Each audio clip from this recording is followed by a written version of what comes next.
कई बार देखा गया है कि हमारे नेल्स में इन्फेक्शन हो जाता है, मतलब नेल का कलर चेंज होने लगता है और फिर उसमें कभी दर्द होना शुरू हो जाता है।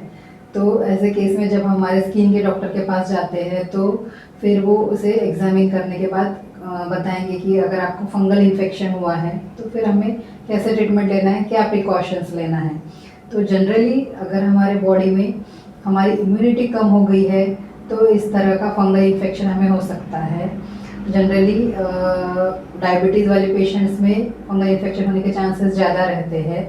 तो जिस तरह फंगल इन्फेक्शन का ट्रीटमेंट अगर वो स्किन पे हुआ है तो 1.5 महीने, 2 महीने, 3 महीने भी चल सकता है। उसी तरह नेल्स पे अगर फंगल इन्फेक्शन हुआ है तो उसका ट्रीटमेंट कुछ ज़्यादा दिन चलता है। अगर फिंगर नेल्स पे हुआ है तो 6 महीने भी लग सकते हैं, और अगर नाखून, पैर के नाखूनों पे हुआ है तो उसको 8 महीने या 12 महीने भी लग सकते हैं।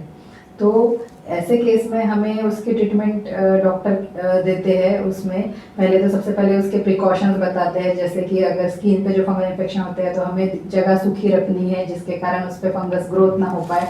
उस वैसे ही जब हम नहा लेते हैं तो हमें हमारे हाथ और पैर नाखून ये सब पोंछ के सूखे करने चाहिए, और हमें रेगुलरली हमारे नेल्स कट करते रहना चाहिए। हमारे टॉवल्स शेयर नहीं करना चाहिए। हमारे पैर में शूज़ अगर हम पहन रहे हैं तो लेदर के यूज़ करना चाहिए, प्लास्टिक या रबर के इस्तेमाल नहीं करना चाहिए, क्योंकि उसमें पसीना अच्छे से पसीना जमा होते रहता है।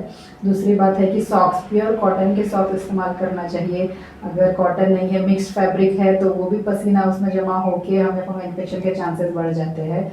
तो इसमें डॉक्टर हमें पहले कुछ दिन टैबलेट्स देते हैं और उसके बाद में उस टैबलेट्स की पल्स थेरेपी स्टार्ट हो जाती है। कहने का मतलब कि हर महीने के 7 दिन वो टैबलेट्स आपको देते हैं, क्योंकि हमें ये ज़्यादा दिन तक लेना है, 6 महीने, 8 महीने, साल भर।